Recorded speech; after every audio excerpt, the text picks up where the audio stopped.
Hi there, it's Barb at Stamping for Beginners and Beyond. And in this tutorial, I want to talk to you about the 3 different kinds of stamped images. They are outline images, in-between images, and solid images. And I'm going to start with an outline image. Now, this may seem very intuitive, especially to those who may have been stamping for a while, but it was something that I struggled with at the beginning. When I started stamping, I really wasn't thinking about the stamps that I was buying and what it would take to make them into a pretty card. So I'd like to go over that today. The first image that I'm going to start with is this one by My Favorite Things. And she's a little girl holding a cupcake, and she's just really, really cute. I love this one, especially because of the sentiments that it has. But this is, in its very purest form, an outline image. So when you go to a trade show or a craft store, you may see a stamp like this and see a card like this.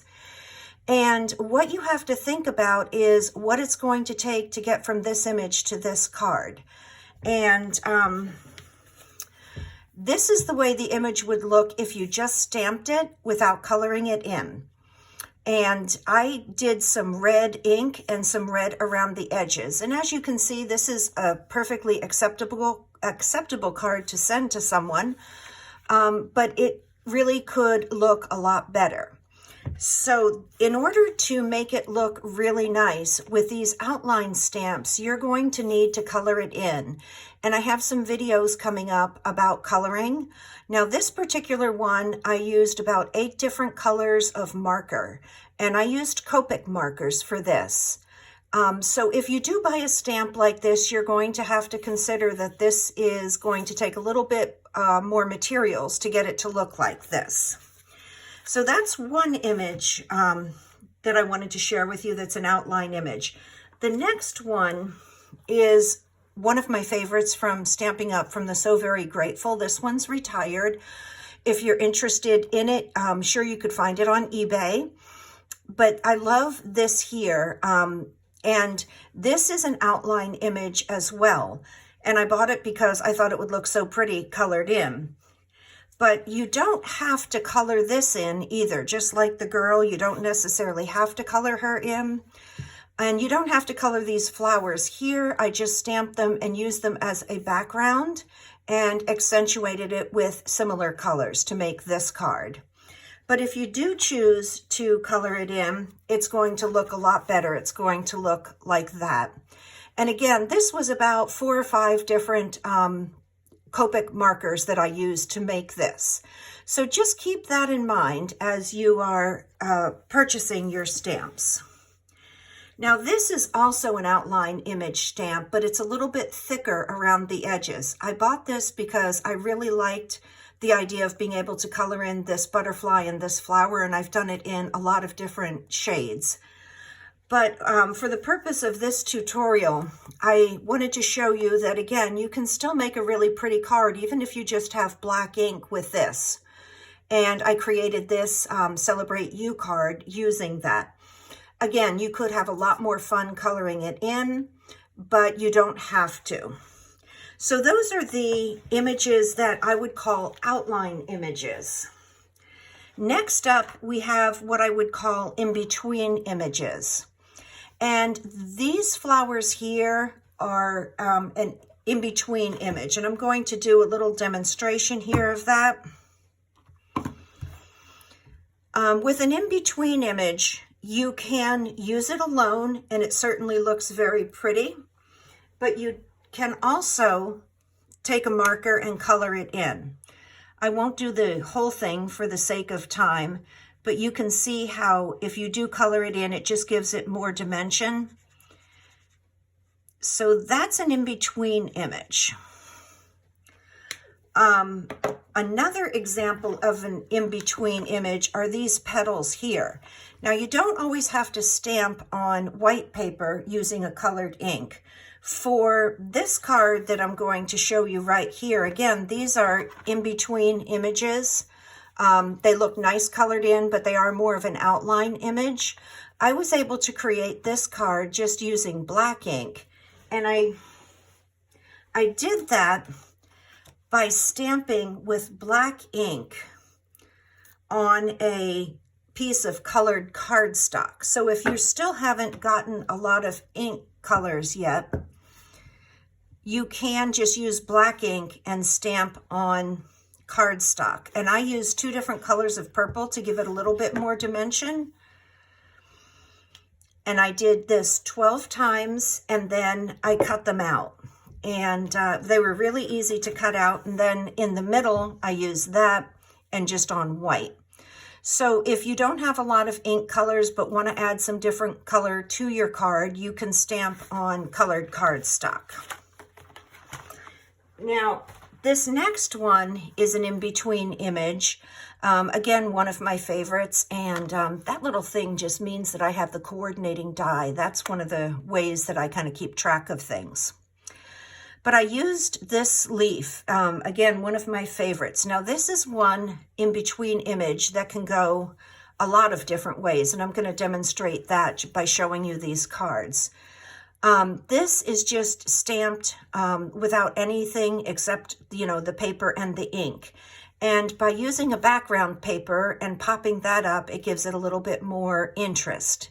So if you only had brown ink and bought this, you could certainly do that. Now, if you had green ink, one of the things that I've done here is I have taken a little bit of ink and just, you kind of put it on one of these blocks and get some water and sort of make like a watercolor out of it and just kind of put it back there, let it dry, and then stamp your image on. And that gives it a little bit more interest and dimension just by using a couple colors of ink. And then similarly, if you just had one color ink, for that, you could even take a piece of patterned paper, as long as it's not real busy like this, but a slightly patterned piece of paper. I like to call this paper almost solid. And you could stamp right on that. Now, this piece I actually made by using some inks and, again, putting them on a acrylic block with water and then stamping it like that. And I'll do a demonstration of that in another video. But lastly, again, if you do have the markers, again, it doesn't look like a lot, but I think I used about 10 different Copic markers with this one.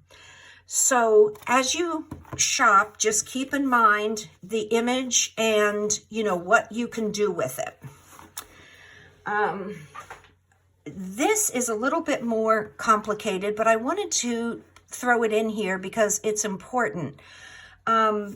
This is an outline image, but I put it in as an in-between image because if you don't have markers yet, you still can do what's called double stamping or triple stamping.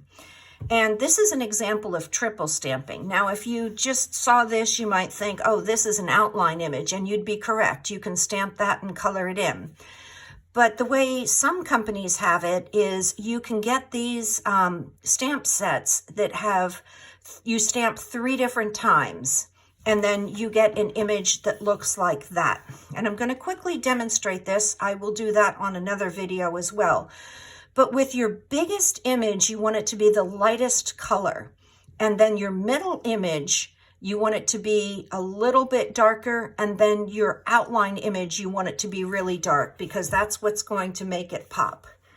And I'll show you real quickly here. I'm going to use these yellows. Now, in the Stampin' Up, the lightest yellow I have is called So Saffron. And I'm going to put that right there. And then this is that middle image that has, it's not total solid, but it's not an outline image. I'm going to go in with crushed curry on that.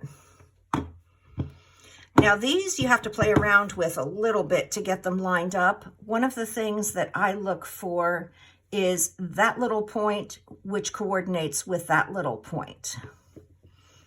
again, you don't have to worry too much about this right now. I just wanted you to be familiar with these so that if you were looking at a catalog or in a store and saw something like this, you'll know what it is. It's sort of a combination of solid stamp and outline stamp. So here we've got the first 2 layers, and then the next layer is going to be this. And let's see. You do have to watch that a little bit. I'm going to scrape that off just so it doesn't get on there. And again, I think that is going to go, I think that's going to go right like that. There. So that is how I made this card. And this is a little bit darker. They do get lighter when they dry. But this card was made using solid, middle, in between, and an outline stamp all on top of one another. So I wanted to show that to you. Here's another example of an in-between image, and that's this flower right here. As you can see, it has a lot of detail in the lines. So when you stamp it, and again, this is one of my all-time favorites. I'm going to stamp this in Poppy for you.